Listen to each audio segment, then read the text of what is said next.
Dad, what's wrong with the telly?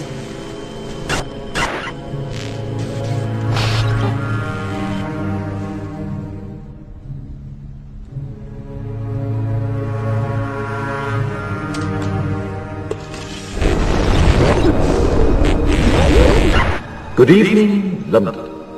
Allow me first to apologize for this emergency channel. I do, like many of you, appreciate the comforts of the everyday routine, the security of the familiar, the tranquility of repetition. Bloody hell. I enjoy them as much as any bloke. But in the spirit of commemoration, whereby those important events of the past, usually associated with someone's death or the end of some awful bloody struggle, are celebrated with a nice holiday, I thought we could mark this November the 5th, a day that is sadly no longer remembered, by taking some time out of our daily lives to sit down and have a little chat. There are, of course, those who do not want us to speak. Just let me think. I suspect even now orders are being shouted into telephones and men with guns will soon be on their way. It's Chancellor Sutler. Damn it! Why? Because while the truncheon may be used in lieu of conversation, words will always retain their power. Words offer the means to meaning, and for those who will listen, the enunciation of truth. And the truth is, there is something terribly wrong with this country, isn't there? You designed it, sir. You wanted it foolproof. You told me every television in London. Cruelty and injustice, intolerance and oppression. And where once you had the freedom to object, to think and speak as you saw fit, you now have censors and systems of surveillance coercing your conformity and soliciting your submission. We need cameras. How did this happen? Who's to blame? Well, certainly there are those who are more responsible than others, and they will be held accountable. But again, truth be told, if you're looking for the guilty, you need only look into a mirror. I know why you did it. I know you were afraid. Who wouldn't be? War, terror, disease.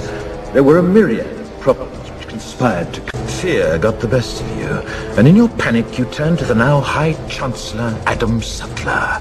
He promised you order, he promised you peace, and all he demanded in return was your silent, obedient consent. Inspector, you're almost through. Last night, I sought to end that silence. Last night, I destroyed the Old Bailey to remind this country of what it has forgotten. More than 400 years ago, a great citizen wished to embed the 5th of November forever in our memory. His hope was to remind the world that fairness, justice, and freedom are more than words. They are perspectives. So if you've seen nothing, if the crimes of this government remain unknown to you, then I would suggest that you allow the 5th of November to pass unmarked.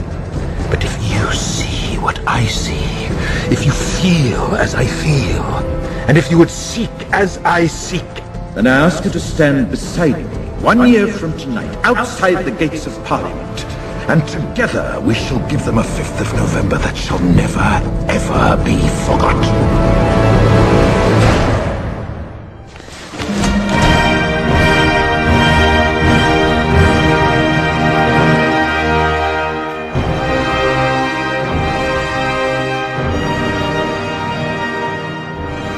That music.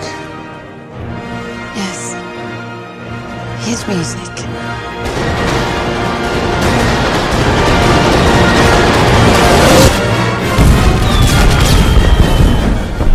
Who was he? Who's Edmund Dantes?